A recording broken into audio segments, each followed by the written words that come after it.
دوست داری داشته باشی؟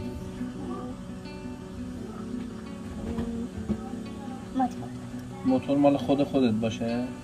همین که مثل پایین که داریم؟ نو تریلش؟ چه رنگی؟ سفید. من الان زنگ بزنم بگم یه دونه برات بفرستن بیارن همین الان از تهران. میخوای آقا زنگ بزنم؟ برو گوشیمانو بیار. من نمیخواد. از اون صندلی شرطش اینه که از اون صندلی امام دوست نداشته باشی. دادا من زنگ بزنم بیارم. میتونی؟ پدر منم ماشین میخوام. بذار من بگیریم. اون صندلی دو سایه میخوام. دوست دارم که خب من الان میگم همین الان زنگ میزنم برات یه دونه بیارن. نهاش این شمارش.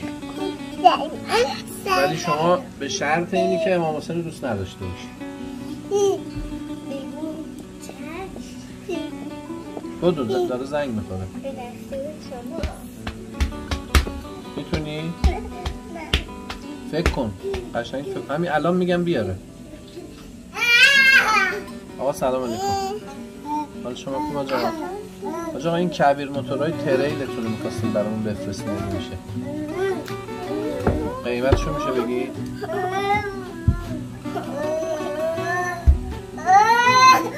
اگه میشه قیمتشو نگاه کنید من زنگ بزنم دوباره بگم با ماشین میفرستید خودتون با وانت؟ 5 دقیقه دیگه زنگ بزنم خوبه؟ یعنی انتخاب باید بکنی دیگه یا امام حسین یا موتور تریل یا امام حسین یا موتور تریل. بدو یکیش. زود باش کار دارم. کدوم؟ خب زنگ بزنم. سریع باید انتخاب کنی. خیلی تو انتخابای مهم وقت نیست. کدوم؟ یه لحظه آدم باید زود تصمیم بگیره گاهی وقتا.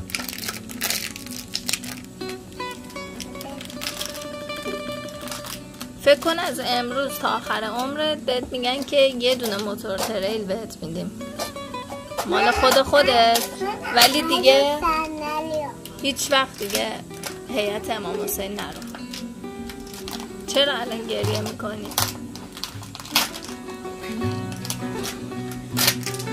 چرا الان گریه میکنی مامان؟ ما دوست داریم حرفتو بزنی. به چی فکر میکنی؟ ها؟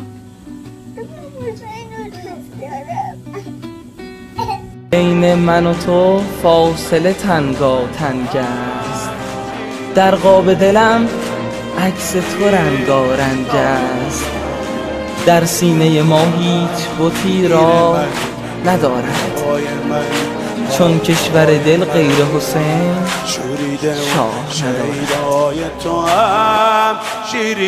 ندارد.